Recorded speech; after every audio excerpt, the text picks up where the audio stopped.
느헤미야 3장 1절로 32절까지 말씀. 좀 길고 굉장히 지루한 본문이지만 의미가 있기 때문에 한번 끝까지 보겠습니다.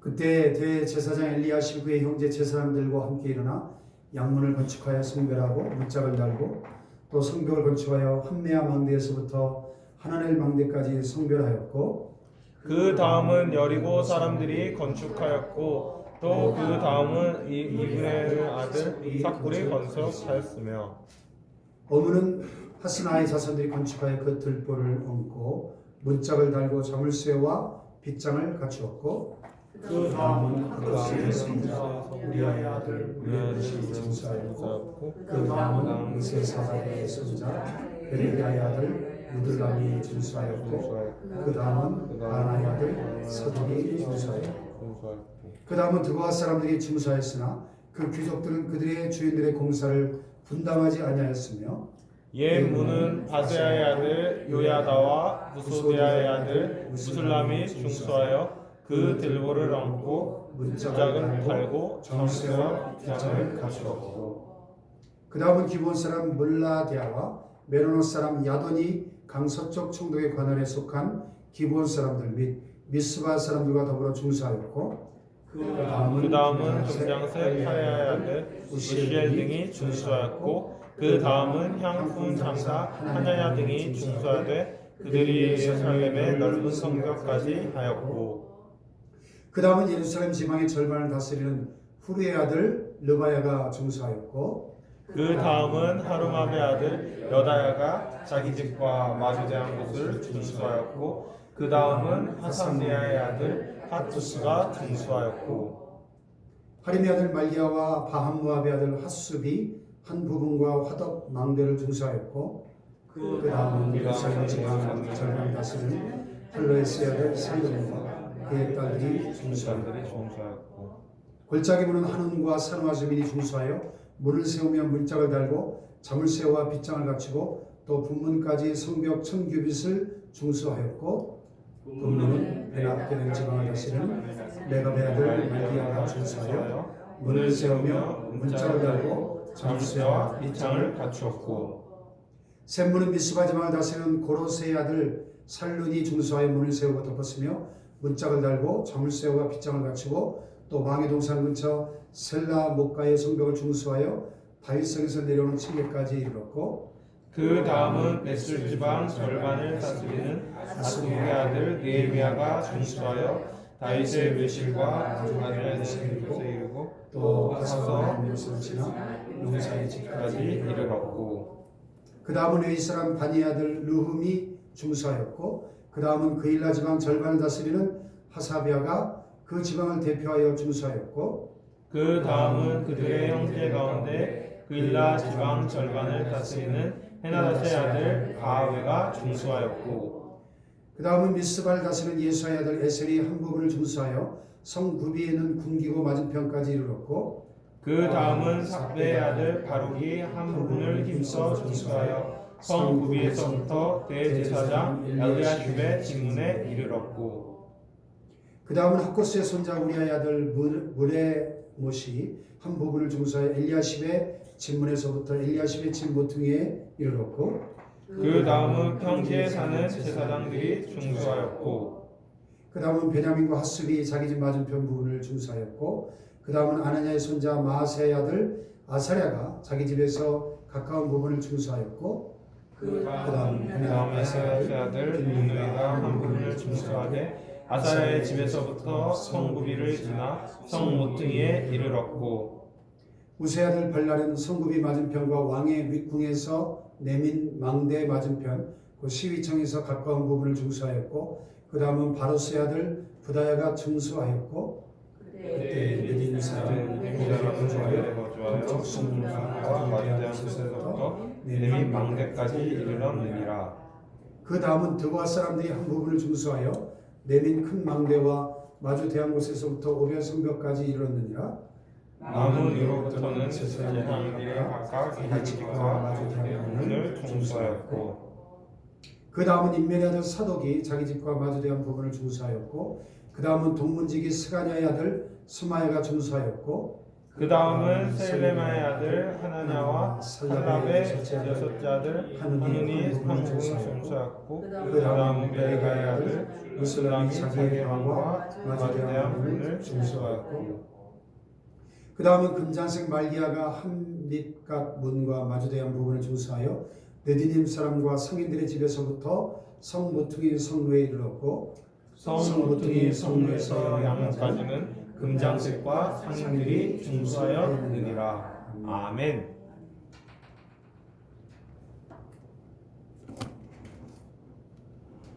해마다 새해가 되면 성도님들이 금년에는 반드시 성경 일독을 해야지, 매일 성경 읽어야지 결심하게 됩니다. 창세기 재밌고 참 잘 흘러갑니다. 출애굽기 뒷부분에 좀 난관이 있지만 그래도 그럭저럭 읽게 됩니다. 레위기에 가면 성경 통독이 진도가 안 나가죠. 성경의 에베레스트라 불리는 레위기. 그래서 위기가 왔다. 그래서 올레자 레위기. 레위기. 자, 그러면 금년에는 신약 성경부터 읽어보자.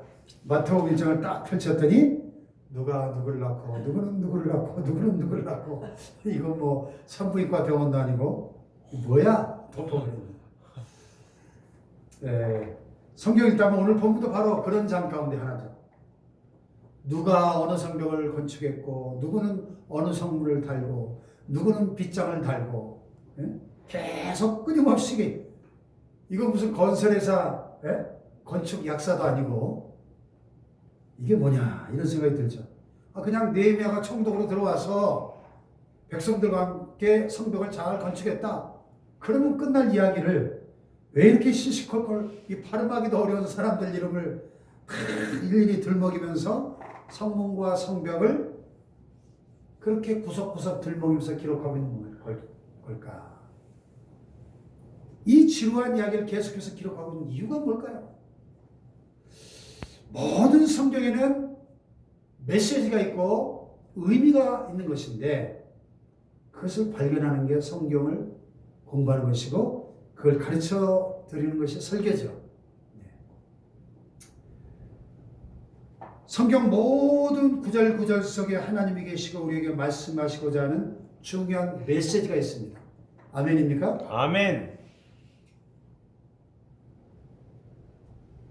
근데 이제 우리가 성경을 읽다 보면 도저히 이해가 안 되는 부분이 있어요. 그렇죠? 딱딱하고 받아들이기 어려운 그런 말씀들. 우리가 고기를 먹을 때 딱딱한 뼈를 먹기 힘들면 그냥 살이라도 발라 먹어야지 이해가 되는 부분만 받아들이시면 돼요. 그러나 분명한 것은 우리가 미처 다 이해하지 못해도 성경 66권 전체는 하나님의 감동을 받은 하나님의 사람들이 기록한 하나님의 계시의 말씀이기 때문에 어느 구절 하나 의미 없이 자리만 차지하고 있는 말씀은 없다는 사실을 우리는 믿어야 됩니다. 아멘. 아멘. 성경 속에 등장하는 모든 사람들 한 사람 한 사람 하나하나에 다 의미가 있고 모든 사건들 속에 하나님의 간섭하심이 있다고 하는 사실을 우리는 믿어야 됩니다. 아멘. 아멘. 오늘날도 마찬가지예요. 하나님의 은혜로 구원받은 저와 여러분 한 사람 한 사람 이 지구상에 구원받은 모든 하나님의 백성들 유니버설 처치 이 우주적 교회 비가시적 보편적 교회 우주적 교회라고 표현하는 구원받은 모든 하나님의 백성들 그 정확한 숫자를 우리는 다 알 수 없지만 하나님은 아시죠. 그 한 사람 한 사람 누구 하나 소중하지 않은 사람이 없다는 사실을 알아야 됩니다. 아멘. 아멘. 또 내가 지금 땀 흘리며 일하고 있는 삶의 터전도 의미 없는 것은 한 군데도 없다. 그 어느 것 하나도 따라서 무너뜨려서는 안 된다. 반드시 일어나야 된다 하는 바로 그 메시지가 오늘 본문 속에 담겨 있는 겁니다. 아멘. 아멘. 자, 오늘 본문의 그 역사적 배경을 보면 BC 445년 예루살렘 성벽 재건의 역사를 기록한 내용입니다. 그렇게 성벽을 재건하고 한 15년쯤의 세월이 흐른 다음에 BC 약 430년경 느헤미야서를 기록한 것으로 보이는데, 그렇다면 느헤미야서는 구약 39권 중에 가장 마지막 성경책들 가운데 하나에 속할 것입니다. 이 성경이 기록되고 난 후에 신구약 중간기에 해당되는 400년 암흑기로 접어드는 거예요. 400년 동안 하나님이 침묵하신, 선지자나 예언자들이 나타나지 않았던 400년 기나긴 신구약 중간사 암흑기에 접어들게 되는 거죠. 400년 후에 세리완이 광야에서 외치는 자의 소리로 등장하면서 신약의 문이 열리는 것이죠. 여기 이 성벽 재건의 역사는 단순히 무너진 성벽을 다시 쌓았다 하는 그런 의미만은 아닙니다. 당시 무너진 이스라엘 백성들의 신앙을 일으켜 세운 사건이죠. 허물어졌던 예루살렘 주민들의 마음을 치유한 사건이요, 희망을 일으킨 사건인 것입니다. 깨어진 가정과 사회 공동체를 다시 재건한 사건인 것입니다. 할렐루야. 더 나아가 이스라엘 국가를 새롭게 재건한 아주 중대한 사건인 것이죠. 오늘 보면 우리 저와 여러분에게도 도전하고 있습니다. 당신은 무엇이 무너졌습니까? 오늘 너의 믿음은 잘 서 있느냐? 너의 예배는 굳건하게 잘 서 있느냐? 무너지지 않았느냐? 기도의 제단이 혹시 쇠락하지 않았느냐? 봉사와 헌신과 충성의 그 제단이 하나님 앞에 잘 서 있느냐? 너의 이 몸, 하나님의 성령이 거하시는 하나님의 성전이 너의 몸은 건강하게 잘 지키고 있느냐? 너의 가정은 잘 서 있느냐? 세상에서 하나님의 복으로 살아가는 너의 삶의 터전, 사회 환경, 사업의 터전이 잘 서 있느냐? 도전하고 있는 것입니다. 오늘 설교 제목이 무엇이 무너졌습니까? 이렇게 잡아봤어요. 한번 따라해 봅시다. 무엇이 무너졌습니까? 무엇이 무너졌습니까? 무엇이 무너졌습니까? 무엇이 무너졌습니까? 여러분 자신에게 한번 물어보세요. 너는 무엇이 무너졌니? 오늘도 우리 지방 내 작은 교회 목사님들 위로 모임이 있었습니다. 지방 내 미자립교회 한 12개 정도 목사님들이 서로 도와가면서 품앗이 전도팀을 만들어가지고 2교회, 3교회, 4교회 이렇게 그룹을 이뤄서 서로 그 교회 가서 전도를 도와주는 거예요. 노방들 붕어빵도 굽고 뭐 여러 가지 그 팀들을 위로하면서 좀 맛있는 거 사드리고 선물도 해드리고 우리 지방에서 작은 교회들 섬기는 모임을 가졌습니다. 식사 후에 커피 한잔 하면서 그런 얘기들이 참 답답한 한국교회의 그 참 암담한 현실에 대해서 나눴어요. 지금 뭐 큰 교회나 작은 교회나 큰 교회가 오히려 더 큰 지금 위기를 맞이하고 있고, 서울에 어느 모교회도 10,000명이 넘게 모이던 교회인데 이 코로나로 인해서 2,000명도 안 모인다는 거예요. 문제는 이 코로나가 종식이 된다 하더라도, 언제 종식될지도 모르지만 종식이 된다 하더라도 그 떠나갔던 그 수많은 사람들이 원상태로 돌아올 것이냐, 상당히 비관적이라는 거죠. 지금 곳곳에 예배들이 무너져 있고 기도의 제단들이 무너져 있는 것을 봅니다. 오늘 너는 무엇이 무너져 있는가? 우리 스스로에게 질문할 때 오늘 본문이 우리에게 말씀하기 시작할 것입니다. 지금까지 우리가 느헤미야 1장과 2장에서 살펴본 것처럼 느헤미야는 당시 세계를 호령하던 페르시아 제국의 아닥사스다 왕 바로 직속 술 맡은 관원자, 오늘날로 말하면 청와대 비서실장격의 고위 관리였습니다. 왕의 경호와 모든 비서 업무를 총괄하던, 실질적으로 왕과 국사의 대소사를 논하던 굉장히 중책을 맡고 있던 사람이었습니다. 그런데 어느 날 그의 형제로부터 들려온 고국의 소식이 어땠습니까? 70년 바벨론 포로에서 돌아가긴 돌아갔는데 그곳에 사는 동포들의 삶이 모든 성벽이 무너지고 성문은 다 불타 없어지고 그 주변 이방 족속들로부터 큰 환난과 능욕을 당하고 있다는 비참한 소식을 듣게 됩니다. 느헤미야가 그 소식을 가슴에 부둥켜 안고 여러 날을 슬퍼하며 금식하며 눈물로 기도하다가 그 기도의 응답으로 아닥사스다 왕의 어명으로 왕의 조서를 받아서 예루살렘 총독으로 총리가 되어서 돌아옵니다. 그래서 백성들과 함께 모든 것이 무너져 있던 성벽과 성문들을 다시 수축하는 것이죠. 이 역사적 사건은 오늘 저와 여러분의 현실 속에서도 모든 것이 푹푹 쓰러지고 무너져 내리고 있는 이 전방위적 총체적 위기 앞에서 과연 어떻게 그것들을 다시 세울 수 있는가 하는 원리를 잘 가르쳐주고 있습니다. 오늘 무엇이 무너졌습니까? 본문 말씀을 통해서 그것들을 다시 일으켜 세우는 원리와 능력과 비결을 배우는 시간 되기를 축복합니다. 아멘. 오늘 말씀이 무너진 우리의 모든 성벽들을 다시 수축시키고 포기된 모든 것들이 새롭게 세워지는 은혜가 임하기를 주님의 이름으로 축원합니다. 아멘. 모든 것이 무너져 버리고 허물어져 있는 이 절망적 상황에서 느헤미야는 제일 먼저 양문을 수축합니다. 그래서 예루살렘 성벽 재건은 본문 1절에 양문 건축을 시작해서 여기 맨 마지막도 보면 32절에 어떤 문을 중수합니까? 성모투기 성문에서 양문까지, 양문으로 시작해서 양문으로 끝이 납니다. 양문은 말 그대로 sheep gate, 양을 끌고 들어가서 양을 잡고 제사하는 문을 말합니다.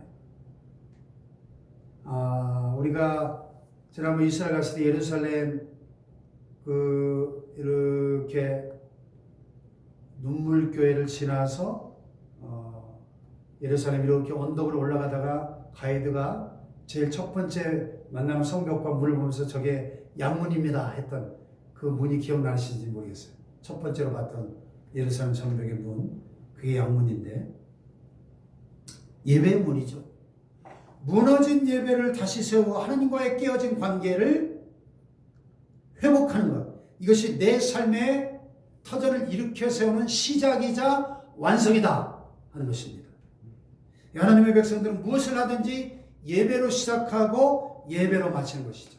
양문으로 시작해서 양문으로 끝나는 것, 이것이 무너진 것을 다시 세우는 첫 번째 비결인 것입니다. 아멘.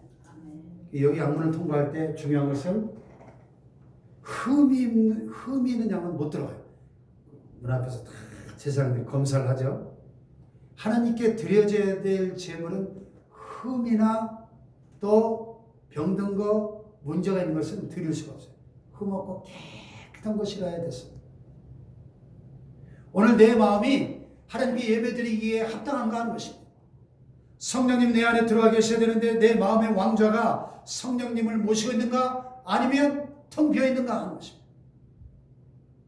내 인생의 주인이 누군가 하는 거예요. 내 마음에 왕좌에 누가 좌정에 계신가.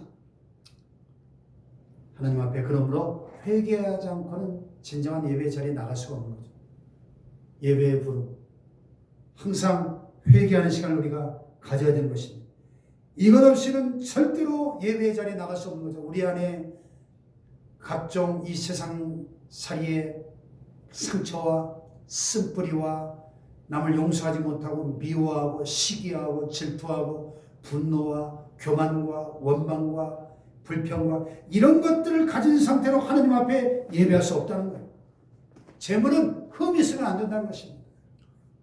철저한 회개의 자리로 나아가는 것이 진정한 예배 회복의 첫걸음이 된 것입니다. 할렐루야. 아멘.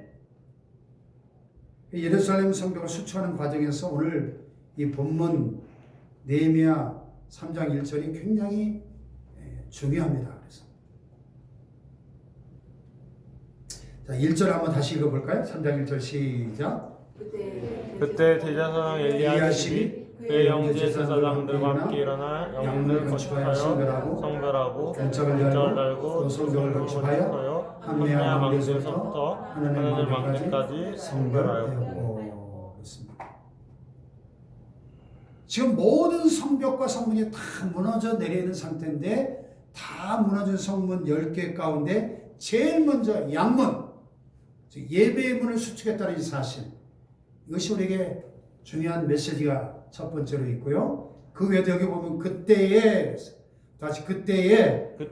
언제입니까? 성벽 재건의 대역사를 시작하는 바로 그때, 무너진 것들을 수축하는 그 첫 걸음에 첫 사배, 첫 역사에 맨 처음으로 양문을 수축했다. 예배의 문을. 여러분, 예배는 내 인생의 최우선순위, 프라이어리티 제1번입니다. 넘버 1. 아멘. 아멘. 연기할 수 있는 것도 아니고 타협할 수 있는 것도 아닙니다. 코로 숨 쉴 수 있다면, 발로 걸을 수 있다면 그때 우선순위 1번이 예배다. 아멘. 그 연세중앙교회 윤석정 목사님, 제가 참 존경하는 이 시대의 하나님의 종 가운데 한 분인데, 그분의 놀라운 간증이 있죠. 20여 년 전에 그 흰돌산 기도원에서 금요 철야 집회를 인도하고 계시는 동안에 한 이 정신병자가 양쪽에 회칼을 들고 와가지고 손도끼와 회칼을 차고 들어와가지고 설교하고 있는 윤석정 목사님을 향해서 도끼를 날려가지고 그 도끼가 날아와서 이 허벅지를, 완전히 허벅지 근육이 절단되는 그런, 그 광경을 다행히 그 강단에 올라서 회칼로 이제 죽이려고 이 마음 먹었던 정신병자였는데, 그 집사님들이 달려들어가지고 제 앞에서 다행히 목숨 거뒀는데, 그 피가 도끼에 맞아서 피가 철철 흘리는 상황인데도 그거를 응급처치를 하고 설교를 끝까지 다 끝내고, 예? 응급실에 가서 응급처치를 하고 수술을 하고 36바늘인가를 꼬맨 상태에서 병원에서 절대 안 된다고 하는데 이틀 후에 주일 예배를 휠체어에 앉아서 예배를 인도했다는 거 아니에요. 그러니까 여러분, 예배가 얼마나 생명보다 중요한 것인가, 그분의 삶으로 우리에게 도전하고 있죠. 네. 우선순위 1번이 예배다. 그때에. 근데 이 양문 수축을 누가 담당했어요? 1절에 보면 누가? 대제사장 엘리야십이 그의 형제 제사장들과 함께 일어났다. 지도자들이 앞장섭니다. 제사장은 뭐 하는 사람이에요? 백성들 대신해서 제사를 드리고 하나님 앞에 중보기도 하는, 하나님과 백성들을 연결하는 다리 역할을 하는 중보자들입니다. 그러면 백성들이 나누어서 현장에서 성벽을 건축한 일을 하고 성문을 달 때, 우리는 뒤에서 그냥 중보기도 하겠습니다. 여러분 일하세요. 우리 예배 드릴게요. 제사 드릴게요. 우리가 기도하겠습니다. 그럼 되는 거 아니에요? 근데 지도자들이 제일 먼저 달려가서 주머니를 열고 겉옷을 벗고 비지땀 흘리면서 양문을 세웠다는 겁니다. 이것이 바로 시대가 세워지고 공동체가 일어나고 세상이 달라지는 첫 출발이라는 거예요. 아멘. 아멘. 오늘날 교회들마다 교회의 리더들이 어떻게 생각하고 어떻게 말을 하고 어떻게 행동하고 어떻게 교회를 섬기고 어떤 자세로 교회를 위해서 헌신하는가, 이것이 공동체를 세우는 원동력이 되는 것입니다. 아멘. 아멘. 바른 예배는 무너진 사람을 세우고 무너진 시대를 세우고 무너진 교회와 무너진 나라를 세우는 가장 큰 힘, 원동력인 것입니다. 아멘. 아멘. 무너진 모든 것들을 세우는 첫 출발이 뭐냐? 바로 예배입니다. 오늘 시대에 무너져가는 예배 재단들을 보면서 참 우리가 안타까움을 가지고, 이 땅에 무너진 예배들이 다시 회복되는 은혜가 임하기를 주님의 이름으로 축복합니다. 아멘. 오늘 어떤 목사님 그러더라고요. 부천 지역은 아예 지금 모든 교회들이 예배를 중단했대요. 너무 심하니까요. 예배를 드릴 수가 없죠. 행정 강제 명령이 내려진 상태니까. 구상권 청구한다고 하니까 뭐 어떻게 예배를 드리겠습니까? 무너진 예배가 회복되어야 됩니다. 12절을 보면 이런 말씀이 있어요. 12절 시작. 그 다음은 예루살렘 지방 절반을 다스리는 할로레스의 아들 샬룸과 그의 딸들이 중수하였고, 예, 예루살렘 지방 절반을 다스리는 할로헤스라는 사람이 나오는데, 수도권 절반을 다스리는 사람이 얼마나 말하면 서울시장이나 경기도지사쯤 되는 고위관리죠. 그런데 그 할로헤스뿐만 아니라 그의 아들 살렘과 그의 딸들이 중수했다. 예? 예. 오늘 우리 대한민국 사회의 고위층들하고 얼마나 달라요. 예? 특히 논란에 폭함에 휩싸이는 지도자들과 얼마나 다른 모습입니다. 팔을 걷어붙이고 본을 보이며 무너진 성벽을 수축하는데 앞장섰다는 거예요. 지도자들의 자녀들이. 근데 이런 아름다운 역사 속에도 나고자가 있고 방관자, 구경꾼이 있었습니다. 5절에 보면요. 5절을 볼까요? 시작. 그 다음은 드고아 사람들이 중수하였으나 그 귀족들은 그들의 주인들의 봉사를 분담하지 아니하였으며. 자, 그 다음은 누가 수축하고, 또 그 다음은 누가 문짝을 달고, 그 다음은 또 누가 빗장을 달고, 그 다음은 쭉 연결되다가 갑자기 그러나 중수하였으나 드고아 귀족들은 분담하지 아니하였더라. 갑자기 맥이 뚝 끊깁니다. 쉽게 말해서 지금 모든 사람들이 땀 흘려 봉사하고 업무를 분담하면서 일을 감당하고 있는데 소위 귀족이라는 자 하나가 뺀질뺀질 구경만 하고 있었더라. 그런 얘기입니다. 그걸 우리가 기억해야 된다. 오고 오는 세대에 이런 사람들이 있을 수 있으니 경성해라, 정신을 차려라. 내가 알고 너도 알고 하나님도 알고 계신다는 겁니다. 언제나 드고와 귀족은 있는 것이고 가룟유다는 늘 있는 것이다. 세상을 사랑해서 세상으로 도망친 대마와 같은 사람은 늘 있는 것이다. 이 모든 것 하나님이 다 알고 계신다는 겁니다. 성경에 이렇게 똑똑히 기록되었듯이, 그래서 오늘 우리가 이렇게 지금 이 5절을 이야기하고 있듯이 하나님 나라 상급책에도 다 기록되고 있다는 것입니다.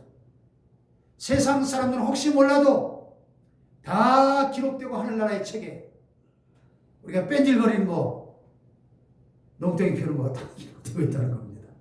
아멘. 아멘. 오늘 본문에 보면 자꾸 이게 입에 걸리는 단어가 하나. 그 다음은 영어 NIV 보면 next to him, next to them, next to him. 이 말이 계속 반복됩니다.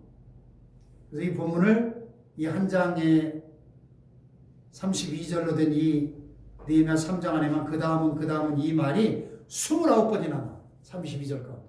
거의 매절마다 이 표현이 나오는 거죠. 그러니까 쉽게 말해서 김 집사는 김 집사 자리에서 자기 자리를 잘 지켰더라. 박 집사는 박 집사 가정에서 가정을 잘 세우더라. 이 집사는 직장에 가서 그 직장 책상에 앉아서 자기 자리를 잘 지키더라. 이 세상이 이렇게 힘들고 어려워도 자기에게 맡겨진 사람을 정성으로 사랑하고 돌보며 세워가더라. 그런 얘기예요. 아멘. 아멘. 여러분, 하나님 나라를 세워가는 역사에서 모든 사람, 모든 사역은 똑같이 소중합니다. 아멘. 아멘. 내 자리, 내 사역만 중요한 게 아닙니다. 오늘 본문에 보면 어문을 지키는 사람 이야기는 어문이 뭐예요? 문자들 생선 비린내 나는 고기 냄새 나는 어문을 수축하는 것, 상당히 역겹고도 힘든 일이었을 것입니다. 그러나 그것을 지키는 것이 세상을 살리는 길이다. 또 분문이 나와요. 분문은 뭐예요? 분뇨를 처리하는 쓰레기문이에요. 인분. 네? 거기를 지나면 게헨나 골짜기가 있어서 이 분뇨를 갖다 버리고 각종 쓰레기를 처리하는 그런 것입니다. 1년 365일 똥냄새가 진동하고 쓰레기 타는 그 연기가 자욱한 누구도 가고 싶어 하지 않는. 근데 왜 하필 우리 가문에 임무를 맡깁니까? 불평할 만하잖아요. 근데 불평했다는 이야기가 있습니까? 불평하지 않았습니다. 감사하며 감당했다는 겁니다. 할렐루야. 아멘. 중세 수도원의 주방장 역할을 감당했던 로렌스 형제 이야기가 우리 기독교 고전에 하나님의 임재 연습이라는 기독교 고전이 있어요. 로렌스는 참 공부를 많이 하고 착하고 똑똑하고 잘생긴 청년이었는데 수도원에 들어가서 이 수도원에서 안 받아주니까 그럼 제가 주방에서라도 봉사하겠습니다. 그래서 주방에서 설거지하고 요리하고 그 수도를 하는 그 수도사님들을 위해서 맛있는 요리를 만들고 주방장이 됐습니다. 근데 어느 날부터 수도원에 오는 사람들이 수도원 원장으로부터 은혜를 받는 게 아니라 이 주방장 로렌스로부터 은혜를 받고 예수님을 만나는 역사가 일어나는 거예요. 왜? 이 로렌스의 형제가 주방에서 하나님의 임재를 경험하는 겁니다. 설거지를 하면서도 하나님의 임재를 경험하고 또 수도사들을 위해서 맛있는 음식을 요리하면서도 이것이 하나님이 내게 맡겨주신 사명이라고 생각하니까 그것은 그 글 가운데 보면 부엌은 나의 성전이요 도마는 나의 제단이요 칼은 나의 성구다 이런 표현이 있어요. 아멘. 아멘. 요즘 말로 하자면 식사 봉사하는 교회 주방은 내 강단이다. 목사님이 설교하는 이 강단을 이 촬영하는 이 휴대폰 카메라 붙들고 있는 이 손길과 목사님의 이 설교 사역은 다를 바가 없다. 매일 새벽 기도회에서 두세 명밖에 안 되는 그 적은 무리 놓고 설교하는 그 자리가 바로 나의 골고다 언덕이다. 할렐루야. 아멘. 양 한 마리가 피를 흘리며 백성들의 모든 죄를 담당하고 하나님 앞에 죽어가는 그 자리, 바로 그 자리가 죽은 영혼들이 살아나는 자리요, 지옥 백성들이 하나님의 백성으로 살아나는 자리요. 할렐루야. 아멘. 바로 그 자리가 성도 한 명을 앉혀놓고 가르치는 그 자리가, 나 홀로 서서 하나님께 찬양하고 기도하는 그 자리가 나의 제단이 된다는 것입니다. 아멘. 할렐루야. 아멘. 그 자리를 지키고 그 자리를 세우는 그것이 바로 하나님의 몸된 교회를 세우는 것이다. 아멘입니까? 아멘. 느헤미야가 고국 땅 성벽이 무너지고 성문이 불탔다는 안타까운 소식을 듣고 그 수천 마일의 길을 한 걸음에 달려와서 예루살렘에 와보니까 더 심각하게 무너져 있었던 것은 백성들의 마음이었습니다. 성벽이 무너진 것보다 더 큰 위기는 백성들의 마음이 무너져 내리고 예배가 완전히 무너져 있는 것이었습니다.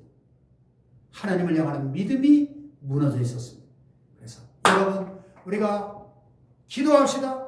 일어납시다. 하나님께 예배합시다. 하나님의 백성들이 더 이상 수치와 능욕을 당하지 맙시다. 할렐루야. 아무런 길이 없다고 포기하고 널브러져 있는 백성들을 다시 일으켜 세웁니다. 자존심과 자존감을 일깨워줍니다. 우리는 하나님과 함께하는 하나님의 백성입니다. 하나님이 우리를 도와주시면 형통하게 될 것입니다. 우리 다시 일어납시다. 할렐루야. 아멘. 사랑하는 여러분, 지금 무엇이 무너져 있습니까? 하나님 너무 힘들어요. 건강이 무너졌어요. 하나님 어렵게 시작한 사업의 문을 닫아야 되겠어요.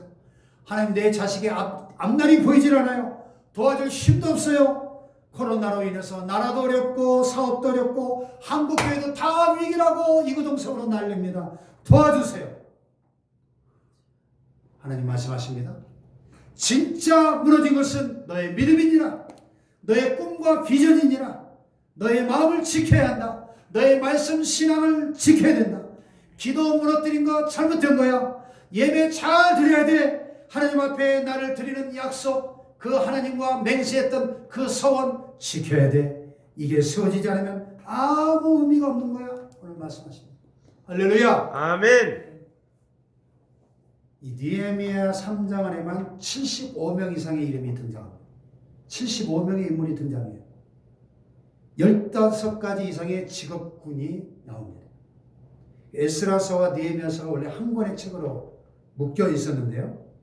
이 아름다운 재건과 개혁의 현장을 기록하면서 이 저자는 자그마치 총 686절, 에스라, 느헤미야 한 책이 686절인데 히브리 원문에 그 중에 40.7%에 달하는 293절을 역사에 동참한 사람들, 그 당시에 헌신했던 사람들, 하나님을 사랑했던 사람들, 포로에서 들어와서 재건의 역사의 개혁에 동참했던 사람들의 이름을 열거하고 있는 거예요.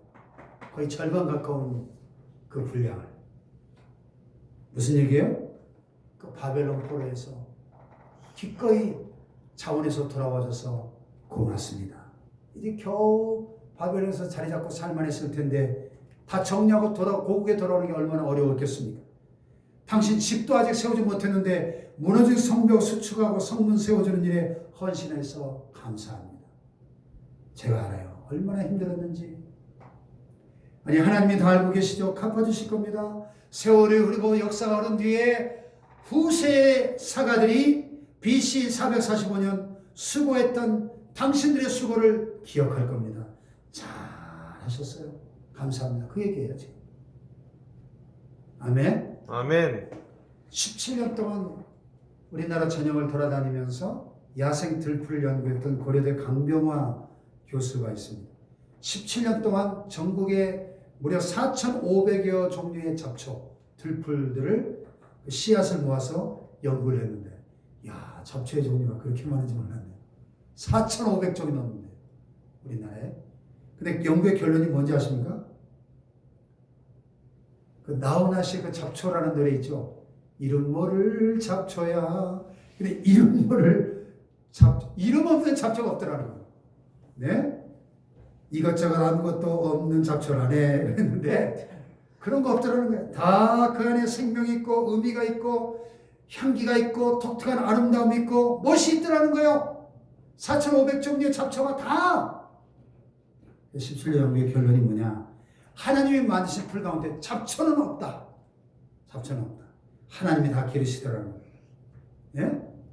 그냥 밭에 잡초가 나니 잡초가 됐을 뿐이고, 콩밭에 보리가 나면 보리도 잡초가 된다는 겁니다. 모든 풀 속에 이름이 있고 생명이 있고 나름의 멋이 있다는 것입니다.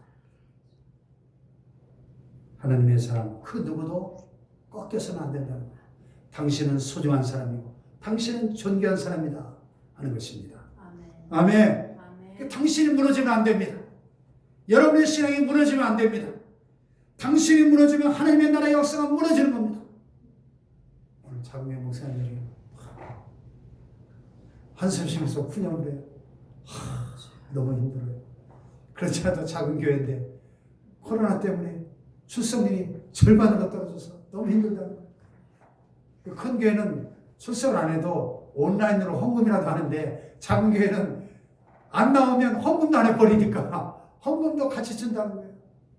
얼마나 힘들겠어요. 그렇지 않아도 임대료 내기도 벅찬데. 그래도 포기하면 안 된다는 거예요. 무너지면 안 된다는 거예요. 여러분 가정에 소중한 자녀들 무너지면 안 됩니다.